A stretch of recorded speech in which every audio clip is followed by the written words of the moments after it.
Hey there everyone, welcome back. Today I'm going to share with you how I made these large concrete planters for under $20 a piece. If you're new here and you like home decor and DIYs on a budget, make sure to stick around by hitting that subscribe button and ringing the bell for notifications so you never miss out on a new video. Okay, with all that being said, let's get into how these are made. Here are the supplies that I used to make one concrete planter. I used one bag of the fast setting concrete mix by Quikrete, a 5-gallon bucket from Home Depot, a cleaning bucket from Dollar Tree, some spray vegetable oil, and then I had a scrap piece of wood for mixing everything. The first thing I'm going to do is I am going to take that vegetable oil and I'm going to spray the inside of my 5-gallon bucket so that way it makes it easier for the concrete to release after it's set up. Then to mix my concrete, I'm going to mix it right inside my bucket.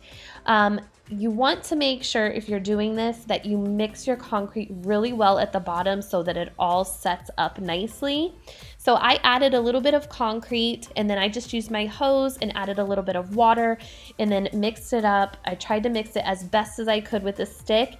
It's better if you have an attachment on your drill to be able to mix this so that way you can get all the way to the bottom, but I just didn't have that. So I just added a little bit of concrete, then a little bit of water and just kept mixing it till I got the consistency that I wanted, and I was hoping that I could get it all mixed up.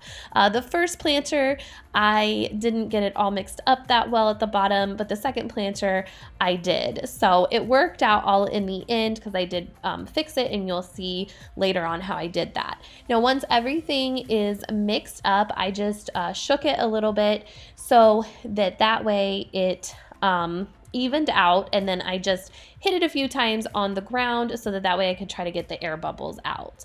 Now to make the inside of my planter, I took the Dollar Tree bucket and sprayed it with some of the vegetable oil on the outside, and then I pushed it down into the bucket, and then I'm using just some spare paver bricks that I had left over to weigh it all down. And then I'm gonna let this sit overnight so that way it sets up. And while we do that, I want to thank BetterHelp for sponsoring this video today. If you think you might be feeling depressed, stressed, anxious, or overwhelmed, BetterHelp is here to help. I know if I would have known about BetterHelp when I was having panic attacks a lot, it would have really helped to talk to somebody. BetterHelp offers licensed therapists who are trained to listen and help you. Talk to your therapist in a private online environment at your convenience. There's a broad range of expertise in BetterHelp's 20,000 plus therapist network that gives you access to help that may not be available in your area. You just fill out a questionnaire to help assess your specific needs, and then you get matched with the therapist in under 48 hours.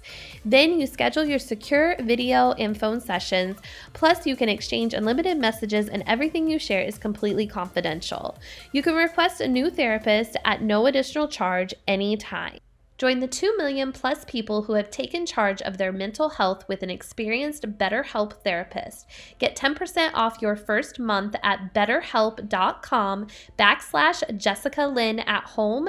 That's BetterHelp, HELP.com/Jessica Lynn at home. The link is also in the description below. All right, now back to the DIY, and it is the next day. I've let this sit overnight, so I'm just gonna remove the stones and pull that top bucket out, which you can see it slides out easily since I put that cooking spray on it. And then I am going to try to get the concrete out of the bucket, but it doesn't slide out easily. Obviously, it's really heavy. So I resorted to my multi-tool, my Dremel, and I just cut the bucket on each side and cut the bottom of the bucket so that way it would easily pop off. You could use a utility knife for this if you wanted to. You just have to be really careful, but the multi-tool worked really well.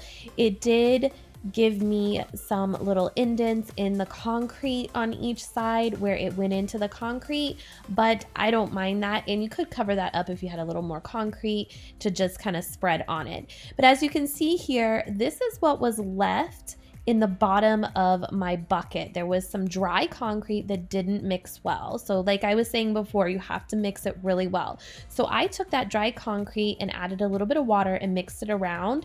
And then I'm gonna go ahead and flip my planter over.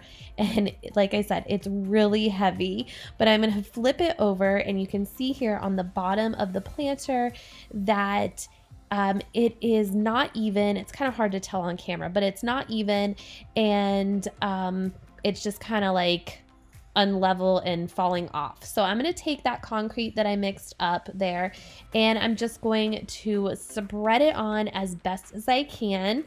I just spread it on mainly the part that was uneven, and then tried to even it out throughout the top. Now I did go ahead and use my hands at the end to kind of smooth it out and spread as much as I could on. And this worked out really well. Then I just let it dry for a couple hours because this was fast setting concrete, so it dried pretty quickly. Plus it was a thin layer, so I didn't have to worry about it too much. So then after it set for a little while, it was more level and it looked a lot better. Now for my second planter, that one went a lot more smoothly. I took that first bucket out, and then I did the same exact thing. I used the multi-tool to cut through the bucket to easily remove it. And then once I removed the bucket, you can see here how clean and nice it looks because I was able to get that concrete all mixed up. So it really is important to get that concrete all mixed up. You could also mix up the concrete in a separate container and pour it into your bucket to make sure it's all mixed up well. But this turned out well. I put them on my front porch, and I used these boxwood greenery picks from Amazon, and I'll leave them linked down below in the description box. And I just placed those on the inside of my planter and put the planters next to my front door. And I think that this looks really classy and really pretty. I just fluffed up the greenery to make it look good. You could add some styrofoam or some dirt in the bottom to make sure that it stays nice. But the fake greenery really makes it look really nice and stays green all year long.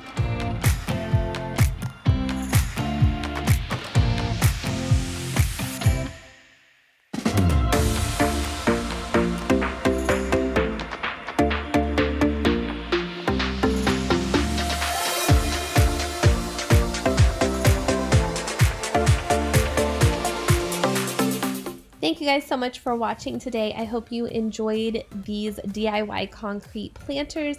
Make sure to check out BetterHelp. That's betterhelp.com. That link is down below in the description box to get your 10% off.